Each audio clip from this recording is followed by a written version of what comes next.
অপমানের এখনো কিছু হয়নি। ওরা আলেমদের সাথে যা করেছে এখনো 100 ভাগের 1 ভাগ ওরা পায়নি, আরো পাবে। আরে ভাই, আমি ছোট হয়ে বড় হয়ে যাই হয়ে আমার নামের আগে একটা আলেম লেখা আছে, অথচ মাথায় আমার দড়ি লাগিয়ে, ডান্ডা বেড়ি দিয়ে, পেছনে হাত হ্যান্ডকাপ দিয়ে লাগিয়ে, এই মাথার উপরে কালো টুপি পরিয়ে প্রায় 11 ঘন্টা ওরা আমার টর্চার করেছে। মাথার চুল থেকে পা পর্যন্ত 1 ইঞ্চি জায়গা বাকি রাখে নাই। এটা কাঠের চেয়ারে বসতে পারি না, এখন গদি দেওয়া লাগে। 8-10 মিনিট বসলে আমার ব্যথা হয়ে যায়, কারণ এমন অত্যাচার এমন জায়গায় করেছে যে বউ ছাড়া কারো দেখাতেও পারি না।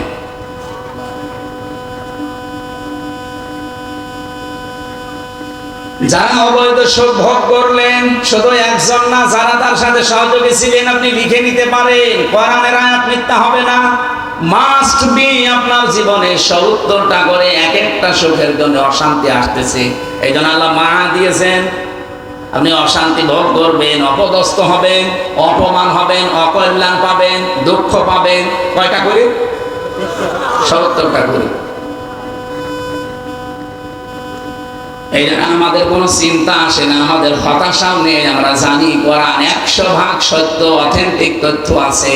আর কোরআনের কথা কোনো রদ বদল, কোরআনের কথা যে পরিবর্তন নেই, এটা কোথায় আছে? সূরা আনআম 8 নাম্বার পারা 1ম নাম্বার পৃষ্ঠা 11 নাম্বার লাইনের 115 নম্বর আয়াতে আছে। প্রথম অংশে পাবেন, ওয়াতাম্মাত কালিমাতু রাব্বিকা সিদকাও ওয়া আদলা লা মুবাদদিলা লিকালিমাতিহি ওয়া হুয়াস সামিউল আলিম। আল্লাহ পাক বলেন, আমার কোরআনে যা দিয়েছি সব সত্য কথা, এবং 2 নম্বরে এখানে যা আছে সব ইনসাফপূর্ণ কথা। আদলি শব্দ দিয়েছেন আল্লাহ, ইনসাফ দিয়ে পরিপূর্ণ। এখান থেকেই তো বাংলাদেশে এই বৈষম্য বিরোধী ছাত্র যে আন্দোলন, আপনারা বৈষম্য করবেন, কোরআনের নির্দেশ যে বৈষম্য করা চলবে না। বৈষম্য দূর করার জন্য এই বাংলাদেশে একটা প্রতীক আছে, তার নাম দাড়িপাল্লা, যেটা আমার খুতবার ভেতরে ছিল। ওয়াদাল মিজান, মিজান মানে এখানে আমরা সবাই জানি দাড়িপাল্লা। মিজান মানে কি? মানদণ্ড। এটা একটা ন্যায় বিচারের প্রতীক। সাতক্ষীরাবাসী, এটা আমরা কোরআনে কারীম থেকেই নিয়েছি, বানানো না। বাংলাদেশে দাড়িপাল্লা মার্কা, এটা কোরআন থেকে নেওয়া। সূরা হাদীদ 25 নাম্বার পারা, 27 নাম্বার পারা 20 নাম্বার পৃষ্ঠার 1ম নাম্বার লাইনের 25 নাম্বার আয়াতের মাঝের অংশে শব্দটা আছে, লাকাদ আরসালনা রাসূলানা বিল বায়্যিনাতি ওয়া আনজালনা মাআহুমুল কিতাবা ওয়াল মিজান লিয়াকুমান নাসু বিল কিসত। অবশ্যই পৃথিবীতে আমি যত নবী পাঠিয়েছি, আপনি মাওলানা বেলালীকে জিজ্ঞাসা করেন, এখানে আল্লাহ লাকাদ শব্দ বাদও দিলে আমরা কিন্তু নিজেরা আলেমরা অর্থ করে ফেলতাম। লাকাদ আল্লাহ কেন দিলেন? দুইটা তাকিদ দিয়েছেন, লাম একটা, কদ একটা। আল্লাহ গ্যারান্টি দিয়েছেন 2 বার। অবশ্যই এই পৃথিবীতে আমরা যত নবী আর রাসূল পাঠিয়েছি, প্রতিটি নবীর সাথে 3টা জিনিস দিয়েছিলাম। 1 নম্বরে দিয়েছিলাম স্পষ্ট দলিল আর প্রমাণ, মুজিজা যেটা বলা হয়। 2 নম্বরে তাদের সাথে কিতাব দিয়েছি কম বেশি।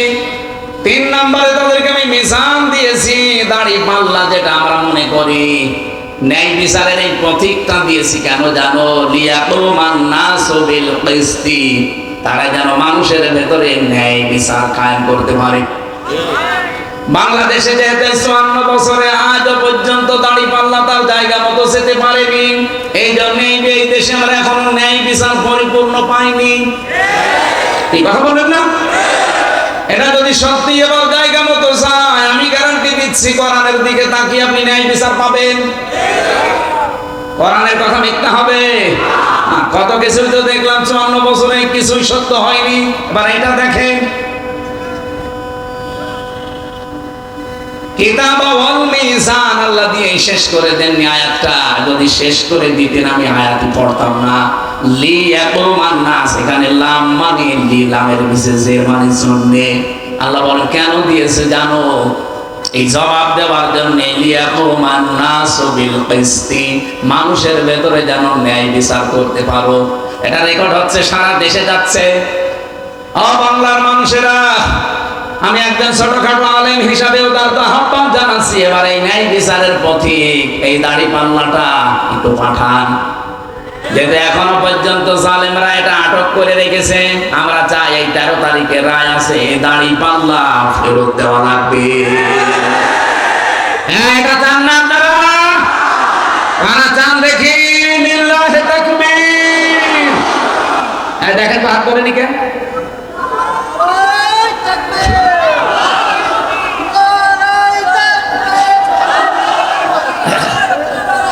আলহামদুলিল্লাহ, ঠিক আছে। আরে ভাই, এটা আমাদের অধিকার। এই মার্কা নিয়েই আমরা এই দেশে এমপি হয়েছে, এই দেশে মন্ত্রী হয়েছে, এই মার্কা নিয়ে না? কথা বলেন। এই মার্কা নিয়ে যারা এমপি হয় তারা যে কত সৎ চরিত্রের অধিকারী, এর বাস্তব প্রমাণ মাওলানা মতিউর রহমান নিজামী, বাস্তব প্রমাণ অধ্যক্ষ আব্দুল খালেক মন্ডল, মাওলানা রিয়াসাত আলী, এই জেলার সন্তান না? তা আবার কাকে দেখাবো? উনি মন্ত্রী ছিলেন, মাওলানা মতিউর রহমান নিজামী। মন্ত্রীর দায়িত্ব পালন করার পরে 36 টাকা রাষ্ট্রকে ফেরত দিয়েছে, এটা পৃথিবীর ইতিহাসে প্রথম। আর আমরা যাদের দায়িত্ব দিই 36 টাকা, এই দরবেশ 36,000 কোটি টাকা চুরি করছে। অথচ মাথা চুল থেকে শুরু করে পায়ের স্যান্ডেল পর্যন্ত সাদা। আমার মনে হয় ভেতরেও সাদা, ভেতরটা বললাম না, শয়তান।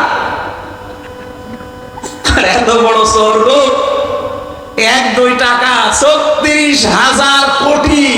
আমার মনে হয় জীবনে এই লোকেরা যদি গুনতে দেন ওর হাত ব্যথা হয়ে যাবে, গুনতেও পারবে না, মেশিন লাগবে গুনতে। একজনই যদি এত চুরি করে, বাকিগুলো কি করিয়েছে বলেন? এই কিছুদিন আগে মালয়েশিয়া গিয়েছিলাম, সিঙ্গাপুরে, থাইল্যান্ডে, এই সমস্ত দেশে ঘোরার সময় দেখেছি। আমি যে হোটেলে উঠি, হোটেলের নিচে একটু নামি, যে একটু দেখি চা মা খেয়ে আসি, দেখি 2 শয়তান বসে আছে। কি গো হুজুর, আমার আগে পালিয়েছে। পালাবেন কেন? আপনার না 620টা বাড়ি, ওই যে চট্টগ্রামের ভূমি মন্ত্রী যেটা ছিল, ওটা বাড়ি কত? 620টা বাড়ি বানিয়েছে শয়তান। কিন্তু একটা বাড়িতেও থাকতে পারে না, হোটেলে থাকে। 5 বছরে যদি আপনি 620টা বাড়ি বানান, এর এই 9 মাস থাকলে আরো 200 বাড়ি বানাইতে। আর ওগুলো সব তোর বাবার টাকা দিয়ে নাকি? বলেন। আপনি লোক খুঁজে পান না। অবৈধভাবে যেভাবে নিবন্ধন আটকিয়ে রেখেছেন, মার্কা আটকিয়ে রেখেছেন, আমরা চাই এই 13 তারিখে রায় আছে, মে মাসের 13 তারিখ। এটা মে মাস না? আজকে 9 তারিখ, আর মাত্র কয়দিন। বাঙালিকে আর হাইকোর্ট দেখাতে যাবেন না, বলে নিয়ম মেনে, নিয়ম নীতি মেনে। কিসের নিয়ম? এদেশে কোনো নিয়ম আছে? রাষ্ট্রপতি পালিয়ে গেল কোন নিয়মে? কোন নিয়ম মেনে পালিয়েছে? চুরি করি। এদেশে কোনো নিয়মই যেহেতু চলছে না, সুতরাং আমরা এই 13 তারিখে আর বাঙালিকে হাইকোর্ট দেখাতে চাই না।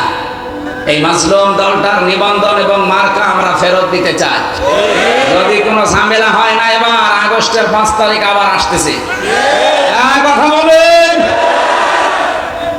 দেওয়ালে পিঠ থেকে গেলে আবার আগস্ট শুরু হবে। এজন্য দেওয়ালে পিঠ থাকার আগে যেভাবে আছেন, মামা ভালো ভালো দিয়ে দেন। আমি যে কথা বলেছিলাম মাস্টার হাবিবুর রহমান সাহেবকে নিয়ে, যে কষ্ট যারা আমরা পেয়েছি, একটা আমাদের শোক অপেক্ষা করছে কয়টা?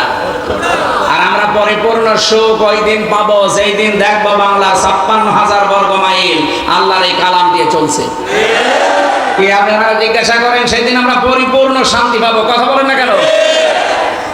এইটা দেখার আশায় আছি। জীবনের শেষ দিন হলেও যেন আল্লাহ এটা আমাদেরকে দেখায় যে এইটা দিয়ে বাংলাদেশ চলছে। আপনি মিনি জান্নাত দেখতে পাবেন বাংলাদেশে ইনশাআল্লাহ। আজকের মাহফিলটা যার মাধ্যমে নিয়েছে, আমি যেহেতু আকিজ গ্রুপের আবদিন হাসপাতালের খতিব ছিলাম, ওখানকার একজন কর্মচারী আছে আপনাদের এলাকার জামাই, টাঙ্গাইলে বাড়ি, মঞ্জুরুল নাকি যেন নাম, মনসুর ভাই নাকি যেন নাম, ওই ভাইয়ের মাধ্যমে উনি বারবার বলছিলেন আমার শ্বশুরের এলাকায় একটা মাহফিলে যাবেন, কিন্তু আপনারা কথাটা ঠিক রাখেননি। আমরা বলেছিলেন 9:30টায় তুলবেন, আমি কিন্তু 9:45 এসে বারবার বলছে যে আমরা তুলে দেন তুলে দেন। আমি বলছি ভাই কেবল উঠলো, ভাই কেবল উঠলো, ভাই উঠলো, দুলো ভাই উঠবে না, এই তো দেরি করে ফেললেন। আমরা এত রাত পর্যন্ত জেগে থাকাই নিষেধ। ওরা যা টর্চার করেছে ব্রেনের পরে, এই যে 10 দিন হাসপাতালে পড়েছিলাম এই মাথাটা নিয়ে, এই সাইডটা পুরো ওই সময় প্রায় ড্যামেজ হয়ে গিয়েছিল এই রাত জাগার কারণে। কারণ জেলখানায় একটা সমস্যা, ঘুম হয় না, কোনো কাজ নেই কাম নেই, 24 ঘন্টা এক ঘরের ভেতরে বসে আছে, কিন্তু ঘুম আসতে চায় না। এত ঘুমের বড়ি খেয়েছি 3 বছরে, ঘুম আসে না। এই কারণে আমার মাথার অনেক ক্ষতি হয়ে গেছে। ডাক্তার যত দেখালাম সব এক কথা বলে যে রাত জাগবেন না, সর্বোচ্চ রাত 10:30টার ভেতরে আপনি ঘুমিয়ে পড়বেন। আর আপনার তোলেনি রাত 10টায় 10:30টায়, এই জন্য দেরি হয়ে গেছে আজকে। আগামীতে কোনো জায়গায় নিয়ে আসলে 9টায়, আমার প্রত্যেকটা মাহফিল খাতায় লিখে দেওয়া যে রাত 9টায় তুলে দেবেন, 10:30টায় শেষ। এই সাতক্ষীরা আর ওদিকে সিরাজগঞ্জ, এই 2 জেলায় সমস্যা। এই 2 জেলা আগামী থেকে আমি আর আসবো না। আপনারা কথা ঠিক রাখেন না। আর গরু দিয়ে চাষ করে খাবেন, গরুই যদি মরে যায় আসবো কি করে? মেরে ফেলবে তো। হ্যাঁ 9টায় দিলে আসবো আবার, কিন্তু দেরি করলে এই জেলায় আর আসা যাবে না। মাই মনসুরুল ভাইয়ের জন্য দোয়া করছি, আপনাদের এলাকার জামাই, ওনার মাধ্যমে আজকে এসেছি। আল্লাহ রাব্বুল আলামিন তাকে হায়াতে তাইয়্যিবা সিহাতে কুল্লিয়া দান করুন, এবং এই মাহফিলের বরেণ্য সদস্য যারা, যাদেরকে অ্যাক্টিভিটিস দেখলাম অনেক সুন্দর সুন্দর করে তারা কাজ কারবার করেছে। ময়না ভাই বলে একজন আছে, উনি দোয়া চাচ্ছিলেন আজকে আসার সময়। সামনে বসা মুসলমান ভাইরা, পর্দার আড়ালে শুনলাম হাজারো মা বোনেরা মেয়েরা এসেছিলেন, সম্মানিত মা এবং বোনেরা, প্রশাসনের ভাইরা, প্রাণপ্রিয় সাতক্ষীরাবাসী, বাংলাদেশের 64 জেলার ভেতরে সবচাইতে বেশি ইমানের দিকে অগ্রসর সাতক্ষীরা আর চট্টগ্রাম। এই জেলার মানুষকে আমরা সারা বাংলাদেশের মানুষ এমনি আলাদা চোখে দেখি, কারণ টর্চার খুব বেশি হয়েছে এই জেলার উপর। আল্লাহ রাব্বুল আলামিন জান্নাতে যেদিন আরম্ভ করবে 64 জেলা, সেদিন যেন সাতক্ষীরা দিয়ে আরম্ভ করবে।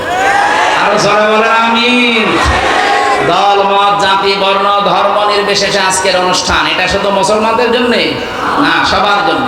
হাদা বায়ানুল লিন্নাস হুদাল লিন্নাস, মানুষ পদবাচ্চে যারা আমরা বিবেচিত, সবার জন্য আজকের কোরআনের অনুষ্ঠান। আর সেই কোরআন থেকে গুরুত্বপূর্ণ একটা আয়াত পড়েছি, এটা সূরা হজ, আমার আয়াত নাম্বার হচ্ছে 34। যেহেতু জিলহজ জিলকদ মাস চলছে, সামনে জিলহজ আসতেছে, গুরুত্বপূর্ণ একটা মাস আমাদের সামনে অলরেডি ছায়া ফেলেছে। 4টা মাস আল্লাহর কাছে পবিত্র মাস, একটা মুহররম, রজব, জিলকদ, জিলহজ। এই মাসগুলোর কিছু দায়িত্ব কর্তব্য পালন করা লাগে। আল্লাহ রাব্বুল আলামিন কোরআনে কারিমে দিয়েছেন, ইন্না ইদ্দাতাশ শুহুরি ইনদাল্লাহি 12 শাহরান ফি কিতাবিল্লাহ ইয়াউমা খালাকাস সামাওয়াতি ওয়াল আরদা মিনহা আরবাআতুন হুরুম ইলা আখির আয়াত। সূরা তাওবার ভেতরে এসেছে 10 নম্বর পারা 11 নম্বর পৃষ্ঠার 11 নম্বর লাইনে আছে। আল্লাহ বলেন, আমি আসমান আর জমিন যেদিন তৈরি করি, ওই দিন আমি আমার কিতাবের ভেতরে 12টা মাসের নাম লিপিবদ্ধ করেছিলাম। তাহলে মাস হিসাবে আল্লাহর কাছে লেখা কয়টা? বলেন বলেন। ওই 12টা মাসের নাম আল্লাহ কোরআনে দেয়নি, শুধু একটা মাসের নাম দিয়েছে, রমজান। বাকি 11 মাসের নাম কোরআনে দেয়নি, এটা তাফসিরে হাদিসে আমরা পেয়েছি। আল্লাহ বলেন, মিনহা আরবাআতুন হুরুম, এর ভেতরে 4টা মাস আমার কাছে পবিত্র। মুহররম একটা, রজব একটা, জিলকদ যেটা আমরা এখন আছি, আর একটা জিলহজ। ওই জামানায় মাসগুলোকে সম্মান দিত কাফেররা পর্যন্ত।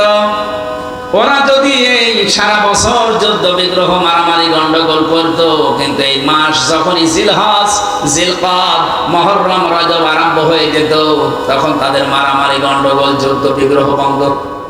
এই মাসগুলো চলে যাক, আবার করে দেখে নেব। আপনি চিন্তা করেছেন, কাফের আল্লাহকে বিশ্বাস করে না, এতে 4টা মাসকে তারা সম্মান দিয়ে চলেছে। এই মাসগুলো আসলেই তারা তাদের মারামারি, গন্ডগোল, হামলা মামলা, কেস কাম বন্ধ করে দিত। আর আমরা মুসলিম, কোরআন বিশ্বাস করি, কোরআনের ভেতরে 12টা মাসের নাম আল্লাহ দিয়েছেন, আমরা বিশ্বাস করি। এই যে 12টা মাস, তাহলে আমাদের তো সম্মান আল্লাহ নিজে যখন দিয়েছেন, এই মাসগুলোকে আমাদের আরো বেশি করা দরকার। এ মাস আসলে আমার মনে হয় আমাদের মারামারি, গন্ডগোল, মনোমালিন্য, একে অন্যের পেছনে লেগে থাকা, এগুলো সব স্টপ হয়ে যাওয়া দরকার। এই কথা বলছেন আমার? এই মাসগুলো আসলে অন্তত একটু সম্মান জানান। যেহেতু জিলকদ আরম্ভ হয়ে গেছে, 3-4 তারিখ চলছে, এই মুহূর্তে সিদ্ধান্ত নেন আমার সাথে যার যার ঝামেলা আছে হবে, যদি শুরু করা লাগে এই মাস চলে যাক, আমি আবার আরম্ভ করব। অন্তত এই মাসে আমি থেমে গেলাম। পারা যাবে না? বলেন বলেন। নবীজি মসজিদে নববীতে বসে আছেন, দরজা দিয়ে এক সাহাবী প্রবেশ করলেন। আল্লাহর নবী জানিয়ে দিলেন যে এই লোকটা আল্লাহর জান্নাতি। দ্বিতীয় দিন আবার বললেন এই লোকটা আল্লাহর জান্নাতি। তৃতীয় দিন আবার বললেন এই লোকটা আল্লাহর জান্নাতি। সাহাবীরা বলে, হুজুর কি এমন কাজ করেছে লোকটা আল্লাহর জান্নাতি? একজন সাহাবী হযরত সাদ ইবনে আবি ওয়াক্কাস রাদিয়াল্লাহু তাআলা আনহু, তিনি বলেন, আমি তার জীবনের কাজকর্ম দেখার জন্য ছদ্মবেশে তার বাড়িতে আমি আশ্রয় নিলাম। ডাক দিয়ে বললাম, আল্লাহর বান্দা, আমি আপনার বাড়িতে মেহমান হতে চাই। 3টা দিন আমি তার সাথে আছি, তার বাড়িতে লেগে আছি, দেখি যে দিনে রাতে কি কাজ করে, এমন কোন গোপন আমল আছে কিনা। আমার সাথে নামাজ পড়ে 5 ওয়াক্ত, কথাবার্তা বলে, যেভাবে চলি আমি ওইভাবে চলে, তার গোপন কোনো আমল আমি দেখলাম না। শেষ পর্যন্ত বলেই ফেললাম যে আপনি কি করেন? আপনাকে নবীজিতে 3 দিন পর পর জান্নাতি বলে ঘোষণা দিলেন, আপনি কি করেন? কি? আমি তো কিছুই দেখলাম না। লোকটা বলে, আল্লাহর বান্দা, আমার জীবনে এতটুকু কাজ আছে, আমি সারাদিন সারা রাত যা করি, সন্ধ্যা বেলা যখন এশার নামাজ আদায় করে ঘুমাতে যাই, কারো উপরে কোনো বিদ্বেষ আমি রাখি না, কারো উপরে কোনো রাগ নেই, কারো উপরে কোনো অভিমান নেই। যে যা আমার সাথে করেছে, অন্তত এশার নামাজের পরে একটা নির্মল শান্ত মন নিয়ে আমি ঘুমিয়ে যাই, আশা নিয়ে যে ঘুম থেকে উঠতেও পারি, বিদায় নিতেও পারি। সুতরাং আমি কারো উপরে অভিযোগ রেখে করবো কি? আমি সব আল্লাহর জন্য মাফ করে দিলাম। এভাবে আমি ঘুমিয়ে যাই, সকালবেলা একটা শান্ত মন নিয়ে আল্লাহ আমাকে আবার জাগিয়ে তোলে। আমার মনে হয় আল্লাহ পাক আমার এই কাজটা পছন্দ করেছে, নবীর মাধ্যমে আমার জান্নাতের সুসংবাদ দিয়েছে। সাথীরাবাসী, হাদিসটা শুনতে খুব সহজ মনে হচ্ছে, নিজের সাথে মিলান তো। আমি আপনি পেরেছি? এই লোকটা ঘুমানোর আগে যার প্রতি যে রাগ ঝাল আছে, অভিযোগ আছে, সব মাফ করে দিয়ে একটা মন নিয়ে ঘুমায়, শান্ত মন, নির্মল। আর আমরা সারাদিন যা করি, সারা রাত যা করি, অন্তত ঘুমানোর আগে বালিশে মাথা দিয়ে চিন্তা ভাবনা করে যে সকালবেলা কার 12টা বাজাবো। কথা বলে না কেন? সকালবেলা কারে ধরিয়ে দেব, মিথ্যা মামলা দেব, মিথ্যা সাক্ষী দেব, কার কোনটা আমরা ডাকাতি করবো, চুরি করবো, মেরে খাবো, শুধু এই ধান্দায় আছি। আমি একটা হাদিস পড়েছিলাম না, হযরত আবু যর রাদিয়াল্লাহু তাআলা থেকে বর্ণিত, বিশ্ব নবী জানিয়েছেন, মানিদ্দাআ মা লাইসা লাহু ফালাইসা মিন্না ওয়া লিয়াতাবাওয়া মাকআদাহু মিনান নার। মুসলিম শরীফের হাদিস, 61 নাম্বার হাদিস এটা। নবীজি বলেন, যে জিনিস তোমার না, ওইটা যদি তুমি নিজে দাবি করো, ওই দিন থেকে তুমি আমার উম্মত না। কথা বুঝেছেন না? বুঝেন? যেই জিনিস আপনার না, ওইটা যদি আপনি নিজে দাবি করেন যে এটা আমার, তাহলে ওই দিন থেকে আপনার শাস্তি, আপনি নবীর উম্মত নেই। ওয়ালিয়াতাবাওয়া মাকআদাহু মিনান নার, 2 নম্বরের শাস্তি, আপনি জাহান্নামে একটা স্থান তৈরি করে নিলেন। বলেন তো, বাংলাদেশে হাদিসের লোক নেই? যে জিনিস আপনার না, আপনি জোর করে দাবি করেন, কেউ চাঁদাবাজির মাধ্যমে, না কে জেলায় চাঁদাবাজি নেই, আপনি আবার বুঝে ফেললেন, আপনার বোঝা লাগবে না। কত মানুষ দেখেন আগস্টের 5 তারিখের পর থেকে যে জিনিস যার না, সে কিন্তু নিজের দায়িত্বে নিয়ে নিয়েছে। যা নিয়েছেন ফেরত দেওয়া লাগবে, নাই তো নবীর উম্মত আপনি আর নেই। ফালাইসা মিন্না, ফা দিয়েছে 19টা অর্থে ব্যবহার হয় ফা শব্দটা। ফা অক্ষর 19টা অর্থে আসে। প্রথম অর্থ হচ্ছে বালাগাত মান থেকে আসে। আগের কোনো কথা যদি আপনার জীবনে থাকে, পরের যে শব্দ আসতেছে এটা আপনার জন্য মাস্ট বি, লেগে যাবে। এই জন্য ফা মাঝখানে দিয়েছেন। নবীকে ফা না দিলেও আমি অর্থ করতে পারতাম, কেন ফা দিলেন? ফালাইসা মিন্না। সুতরাং উপরে বর্ণিত কোন জাতের আছে? যারা ডাকাতি করেন, চুরি করেন, চাঁদাবাজি করেন, ঘুষ খান, সুদ খান, বিভিন্ন কায়দায় মানুষের সম্পদ নিজের মনে করে নিয়ে চালিয়ে যাচ্ছেন। বাবা শাহজালাল সব হালাল। আপনি কিন্তু আর নবীর উম্মত নেই। এই মুহূর্তে যদি ওগুলো ফেরত না দেন, আপনি নবীর উম্মতের বাইরে চলে গেছেন। 2 নাম্বারটা আরো কঠিন। আপনি যেন জাহান্নামে নিজের একটা স্থান তৈরি করে রেখে দিলেন। বলেন নাউজুবিল্লাহ। হ্যাঁ, আপনার কোনো জিনিস যদি হাতছাড়া হয়ে যায়, ওইটা যদি আপনি আবার ফেরত পান, তাহলে আপনি হাদিসের শাস্তির আওতা মুক্ত থাকবেন। কথা বুঝেছেন না? বোঝেননি? এটা একটু ভালো করে শুনুন। কোন জিনিস আপনার ছিল, কিন্তু আপনি ওই জিনিসটা হারিয়ে ফেলেছেন অথবা বেদখল হয়ে গেছে, ওইটা যদি আপনি আবার ফেরত পান, তাহলে আপনি এই হাদিসের আওতা মুক্ত থাকবেন। এটা আপনি টিকায় লেখা পাবেন মুসলিম শরীফের। এই যে ইসলামী ব্যাংক যাদের ছিল, হাতছাড়া হয়ে গিয়েছিল, এখন আবার তারা ফেরত পেয়েছে। আসতে বললেন কেন? কিন্তু অনেক মানুষ আমরা দেখি তারা বলছে না যে ইসলামী ব্যাংক নাকি চুরি হয়ে গেছে, ছিনতাই হয়ে গেছে। এরকম মিথ্যা কথা বলতে পারলেন? ইসলামী ব্যাংকে আপনার বাবার নাকি? যাদের ব্যাংক তারা ফেরত পেয়েছে। যারা বানিয়েছিল মাথার ঘাম পায়ে ফেলে, তারা হারিয়ে ফেলেছিল ওটা, এখন তারা ফেরত পেয়েছে। তাদের জিনিস তারা পেয়েছে, আপনি এখানে ফতোয়া দিলেন কোন কারণে? না বোঝার ভান করে থাকলে কিন্তু আপনার খবর আছে। আমি আবার বলছি, কোন জিনিস আপনার ছিল, হাত ছাড়া হয়ে গিয়েছিল, হারিয়ে ফেলেছিলেন, আবার ফেরত পেয়েছেন, আপনি ফালাইসা মিন্নার ভেতরে থাকবেন না। ওয়ালিয়াতা বাবা মাকাদাহু মিনান নারের ভেতরে আপনি নেই। কিন্তু জিনিস আপনার না, আপনি জোর করে দখল করে নিজের দায়িত্বে রেখে দিলেন। ওই দিন থেকে আপনি নবীর দল থেকে বের হয়ে চলে গেছেন। সুতরাং যারা নবীর উম্মত নেই, এখন অনেকে এরকম মানুষ নেই, নবীর উম্মত আপনি কিন্তু নেই। আপনি এখন নবীর উম্মত যেহেতু নেই, মরে গেলে এখন জানাজা দেওয়া ঠিক হবে? কবরে দেওয়া? বলেন এরকম চরিত্র আছে কাদের? যাদেরই আছে, আমি নাম নিলাম না, আপনি কিন্তু টের পাচ্ছেন। আর এটা রেকর্ড হচ্ছে, সারা দেশে এখন চলছে। যারা যারা শুনছেন তারা ফেরত দেন, নাই তো আমাদের মতো মানুষকে আপনারা ডাকবেন না মরে গেলে। কারণ আপনি, আপনার জন্য আমি বিসমিল্লাহি ওয়া আলা মিল্লাতি রাসূলিল্লাহ মিথ্যা কথা বলবো কেন? যে আল্লাহর নামে রসুলের দলে তুলে দিলাম, রসুলের দলেই নেই, ফালাইসা মিন্না। আশা করছি কথা বুঝেছেন। এরপরও যদি না বোঝা ভান করে থাকে, এদিকে আসেন, আসেন আসেন আসেন। যারা এখনো বলছেন যে না আমি এখনো বুঝি নাই, নাম ধরেন, নাম ধরা লাগবে না, এদিকে আসেন। কানের নিচে এমন জোরে 2টা দেবো, আপনি সব বুঝে ফেলবেন। আপনি অন্যের জিনিস দখল করে নিজের দায়িত্বে রেখে দেবেন আর বলবেন যে আমি কি নামাজ পড়ি না, আমি কি রোজা রাখি না, আমি হজ করে এসেছি। আপনার হজ ধুয়ে আলো পানি খাবে? আপনি তো হজ করে সাতক্ষীরা মসজিদের সভাপতি হয়ে বগল বাজাচ্ছেন যে আমি মসজিদের সভাপতি সাতক্ষীরা, আর আবু জেহেল ছিল কাবা শরীফের সভাপতি। এই জন্য আমি আবার রিপিট করছি, ভাই যার জিনিস নিয়েছেন ওটা যদি আপনার না থাকে ওটা ফেরত দেন। হ্যাঁ, আমি আমার জিনিস হারিয়েছিলাম, ওইটা আমি ফেরত পাচ্ছি এখন আস্তে আস্তে। আমার এই 3 বছর আটক করে ওরা 32 লাখ টাকা খেয়েছে আমার বাবার কাছে। আমি 1 লাখ টাকা ফেরত অলরেডি পেয়েছি।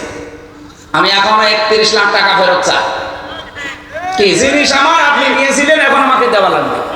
এইভাবে করে যে যা এই জেলায় হারিয়েছেন, এই সাতক্ষীরায় যে যা হারিয়েছে, কোন দল করেন আমি ওসব জানি না, যা হারিয়েছেন ওটা এখন ফেরত নেই।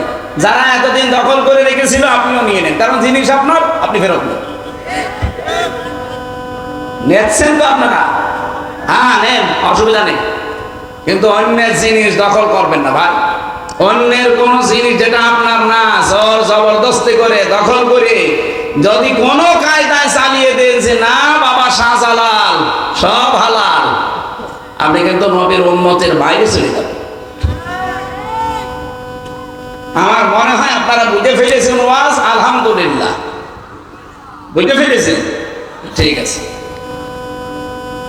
আজকের তেলাওয়াত কিন্তু আয়াত যেদিকে, যেহেতু মাস একটা পবিত্র মাস, ওই সাহাবীর মতো জীবন আমাদেরও তৈরি করা দরকার। যে এতদিন যাই ছিল, হঠাৎ করে এই জিলকদ এসে গেছে, হারাম কোনো কাজ আমরা আর যাব না। যত হারাম কাজ সব থমকে দাঁড়িয়ে গেছি, বন্ধ। আমি এখন একটা নির্মল মন নিয়ে ঘুমিয়ে